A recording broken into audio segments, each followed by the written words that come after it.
अस्सलामु अलैकुम वरहमतुल्लाहि वबरकातुहू। जी हाँ दोस्तों, उम्मीद है कि आप तमामी हजरात खैर आफियत से होंगे, तमामी लोग अच्छे होंगे। काफ़ी बड़ी अपडेट निकल कर आ रही है पेंशन धारकों के लिए।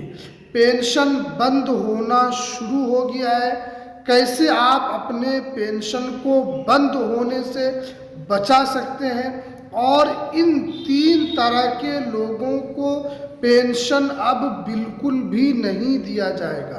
पूरी डिटेल जानकारी आज मैं आपको इस वीडियो के अंदर बताऊंगा, तो इसलिए इस वीडियो को पूरा ज़रूर देखें। वीडियो शुरू करने से पहले आपसे एक छोटी सी गुजारिश है कि अगर आप हमारे इस चैनल पर पहली मर्तबा आए हैं तो आप इस चैनल को ज़रूर सब्सक्राइब कीजिए, बेल की घंटी को भी आप ज़रूर प्रेस कीजिए ताकि आपको ऐसे ही लेटेस्ट जानकारी, लेटेस्ट इन्फॉर्मेशन आपको मिलती रहे। तो चलिए हम वीडियो को शुरू करते हैं।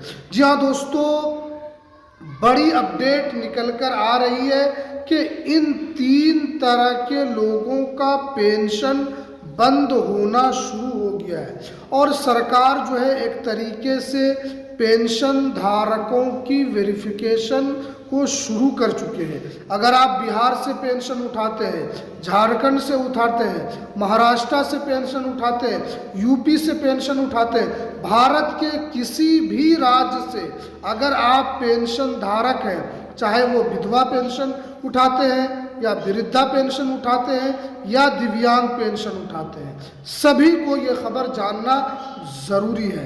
देखिए, पहली अपडेट जो यहाँ पर निकल कर आ रही है कि विधवा के पूर्ण शादी करने पर पेंशन बंद कराना होगा।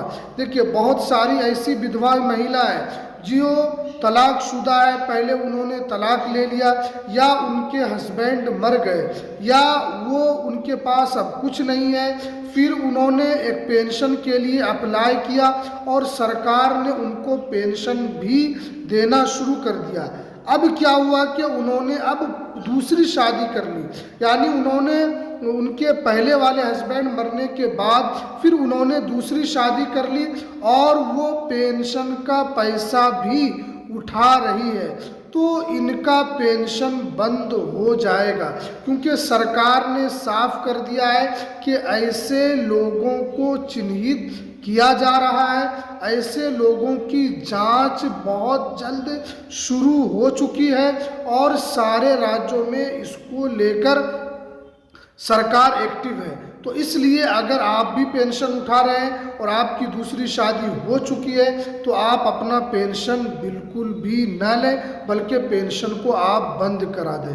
दूसरी जो अपडेट यहाँ पर निकल कर आ रही है कि अगर आपने पेंशन को उठाया और आपकी एज 60 साल से कम है फिर भी आपको पेंशन मिल रहा है तो अब आपको पेंशन नहीं मिलेगा।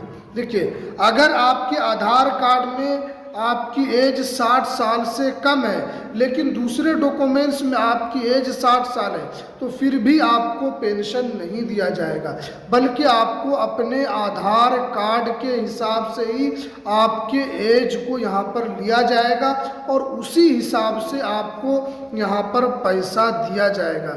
क्योंकि बहुत सारे जो वृद्धा ऐसे हैं जो उम्र की वजह से बूढ़े हो गए, जैसे किसी की एज 70 साल हो गई है और वो पेंशन का पैसा उठा रहे हैं लेकिन उनके आधार कार्ड में 70 साल पूरा नहीं हुआ है, तो उनको क्या है कि पेंशन नहीं मिलेगा। आपके आधार कार्ड के हिसाब से आपके डेट ऑफ बर्थ को मिलाया जाएगा।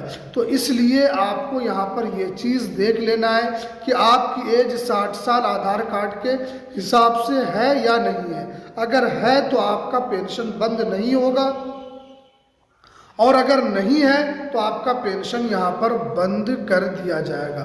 उसके बाद जो दिव्यांग को लेकर भी यहाँ पर अपडेट निकल कर आ रही है कि उनके भी पेंशन को बंद कर दिया जाएगा। देखिए, बहुत सारे लोग ऐसे हैं उनके अंदर जो दिव्यांग है वो कम है। बहुत सारे राज्यों में जो दिव्यांग पेंशन धारक है वहाँ पर अलग अलग दिव्यांग के श्रेणी को रखा गया है। जैसे अगर आपका एक हाथ काम नहीं कर रहा है तो इसका मतलब आप दिव्यांग हैं, या आपके पूरी बॉडी में सिर्फ और सिर्फ 5% आप दिव्यांग हैं और 95% आप दिव्यांग नहीं हैं तो आप दिव्यांग की श्रेणी में नहीं आएंगे। अगर आप 30 से 35% अगर आप दिव्यांग हैं तो आपको दिव्यांग वाला पैसा दिया जाएगा। अगर आपका एक उंगली है जैसे ऐसे हो गया, एक उंगली ऐसे टेढ़ा हो गया तो आप दिव्यांग नहीं है, या आप एक हाथ आपका टूट गया या आपके एक हाथ में लकवा मार दिया तो आप दिव्यांग के श्रेणी में आएंगे और आपको दिव्यांग वाला पैसा मिलेगा। क्योंकि बहुत सारे लोग ऐसे हैं जिनको थोड़ा से पैर में चोट भी रहता है तो फिर भी वो दिव्यांग वाला यहाँ पर पेंशन को अप्लाई कर देते हैं। तो अब यहाँ पर कम से कम आपके बॉडी में 30% दिव्यांगता होनी चाहिए, तभी आपको दिव्यांग वाला पैसा दिया जाएगा। क्योंकि आपके आधार कार्ड की भी जांच हो रही है और आपके यहाँ पर दिव्यांग की जांच हो रही है कि आप दिव्यांग हैं या नहीं है, या फर्जी तरीके से आप यहाँ पर दिव्यांग सर्टिफिकेट लगाकर आप यहाँ पर सरकार का पैसा उठा रहे हैं। इन तमाम चीज़ों को यहाँ पर जांच की जा रही है और ये 3 तरह के लोग हैं जिनको पेंशन अब नहीं दिया जाएगा। उसके अलावा जो यहाँ पर जानकारी निकल कर आ रही है कि अगर आपने अभी भी जीवन प्रमाण पत्र सत्यापन नहीं किया है तो आपको अपना जीवन प्रमाण पत्र भी आपको अपडेट करा देना है। क्योंकि बहुत सारे पेंशन धारक हैं जिनकी मृत्यु हो गई है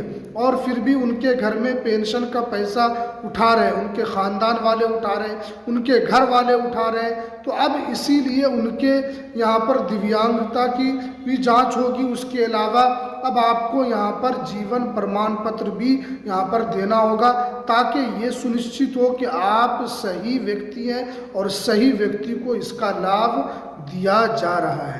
तो ये तो तमाम चीज़ें जो पेंशन धारकों के लिए निकल कर आ रही थी।